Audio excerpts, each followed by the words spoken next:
My name is Mitchell Jenkins, and I'm doing my film analysis project on the documentary Paris is Burning. Paris is Burning is a documentary about the drag culture in New York City.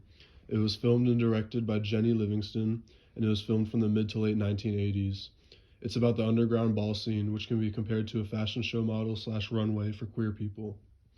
Some of the topics that the documentary goes into detail about are identity expression, racism, poverty, homophobia, and violence.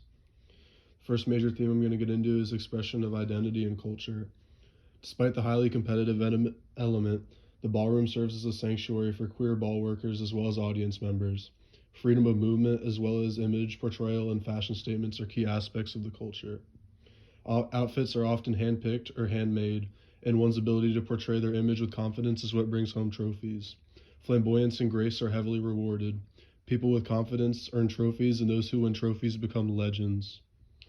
Mothers are the surrogate leaders of the different houses that compete, and they have legendary status.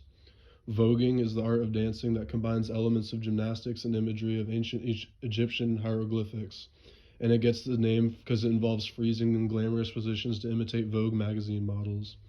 And one of the most important things from the cultural aspects of this documentary, in my opinion, is realness, which is the ability of a queer ball runway performer to pass as the gender or position they are trying to pass as. Banji realness is an example that involves gay men dressed as macho, stereotypical men in society. One example I saw in the documentary was a soldier.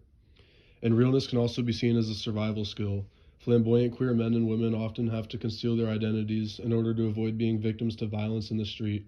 It was said in the documentary that a sign of strong realness capabilities could be the fact that a ball runner can make it home without getting blood on their clothes.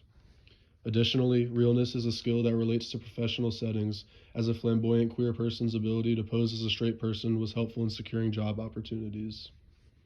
The second major theme this documentary shows a great deal about is the role of black LGBT people in the movement and culture. There are mostly black main characters and house mothers. Some examples are Pepper LaBeija, Willie Ninja, and Angie Extravaganza. I think this is important because black queer people are almost never given fair credit for their cultural influence in the LGBT community, as well as society as a whole. Black people are the backbone of this movement and drag culture, which this documentary does a fine job of demonstrating. Some quotes I'd like to share pertaining to this element are: in life you get 3 strikes. Black men are born with 2, and gay black men have a very rough time. Another from Pepper LaBeija is: over the last 400 years, black people have undergone the greatest behavior modification. We have had everything taken away from us, yet we have all learned how to survive.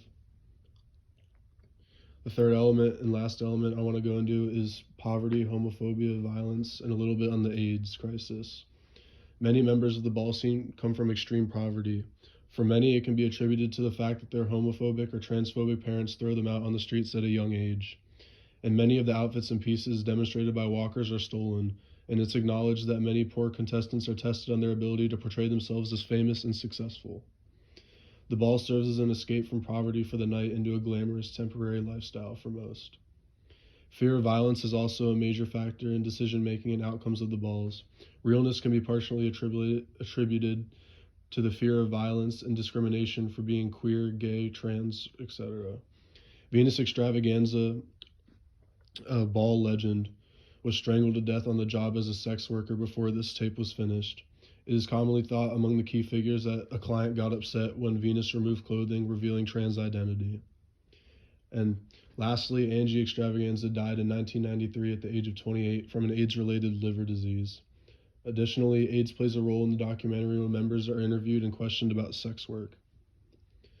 To conclude, Paris is Burning provides crucial insight to not just drag culture, but LGBT culture as a whole, and it provides insight to LGBT culture surrounding aspects of identity as well as expression and confidence. It shows how critical the role of black queer people was and is to the movement and culture. It also shows the effects of poverty, violence, and AIDS, among other topics from the class on the community. And on the last note, I think it's really sad that a lot of the important figures of the documentary did not get to see the finished product as a result of the hardships they faced in society, and they'll never get to see the influence they had.